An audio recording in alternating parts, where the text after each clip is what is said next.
मुजाहिद चौक यानी मुजाहिदों का चौक। और मैं मानता हूँ मुजाहिद का मतलब होता है जिद्दोजहद करने वाला।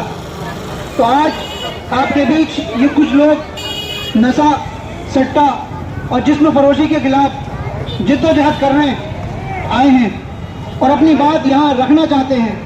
अभी थोड़ी ही देर पहले, करीब 2 घंटे पहले, मेरे मोबाइल में एक न्यूज़ आई। उस न्यूज़ को मैं पढ़ रहा था। उसकी हेडिंग थी, पहाड़ों में बढ़ता नशे का गिराफ, उत्तराखंड में रेड अलर्ट और टॉप पर नैनीताल।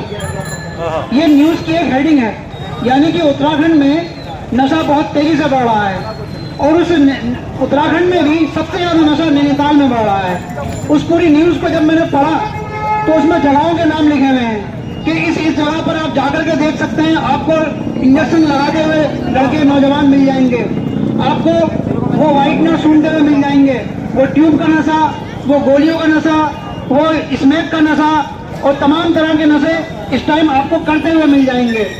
और किसी की इज्जत पर हाथ डालना आम हो गया है, चोरी बहुत ज्यादा बढ़ गई है, जिस्म फरोशी बहुत ज्यादा बढ़ गई है और सट्टा भी इसी के साथ है। और ये आपने किसी भी बड़ी न्यूज को अगर आप देखेंगे इस टाइम की, कि किसी छोटी सी बच्ची को रेप करके कुएं में डाल दिया, कि 4 लोगों ने एक गरीब बंदे को मार करके डाल दिया, इकट्ठा होकर के मॉब लिंचिंग कर दी, तो उसके बैकग्राउंड में जाकर के आप देखेंगे कि वो लोग जिन्होंने ये हरकत करी वो कहीं ना कहीं इन्हीं खतरनाक, इन्हीं गलत कामों से जुड़े हुए लोग थे। तो आप देखें, अगर हमने नशे को नहीं रोका, अगर हमने ये सट्टेबाजी को, जिस्म फरोशी को और एक गरीब मोहल्ले में इसे लोन बांटते घूम रहे हैं और ये इसके बदले जब कर्जा लगता है औरतों पर, हमने इन तमाम चीजों को अगर नहीं रोका तो ये गलत नतीजे हमारे मोहल्ले में आ जाएंगे और बल्कि आने लग गए हैं।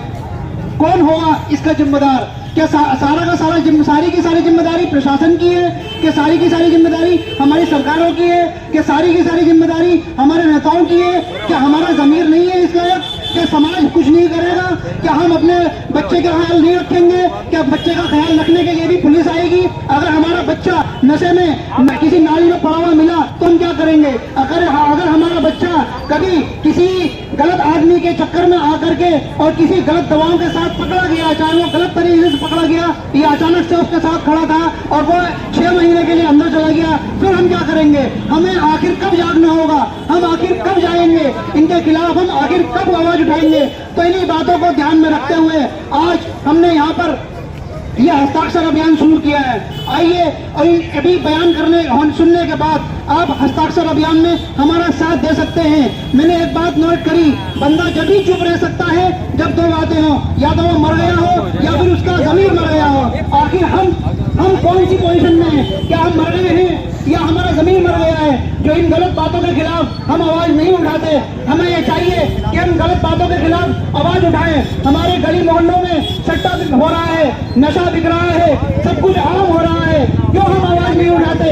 क्या हम डर गए हैं? क्या हमारे दिलों में खौफ बैठ गया है? क्या हम पुलिस प्रशासन को इसकी खबर नहीं दे सकते? क्या 112 नंबर याद नहीं है? क्या 100 नंबर हमें याद नहीं है? क्या हमारे मोहल्ले में थाना नहीं है? क्या हम वहां नहीं जा सकते? तो इसका मतलब यह है, या तो हमारा जमीन बिल्कुल नीचे पहुंच चुका है, मर चुका है, या फिर हम बिल्कुल डर चुके हैं, या फिर हमारा ईमान पता नहीं कौन से स्तर पर पहुंच चुका है। हमें ये चाहिए कि हम जागे, हमें ये चाहिए कि ये नौजवान जो आपके बार बार इस चौराहे पर आ रहे हैं उनका साथ दें। हमें साथ देना होगा।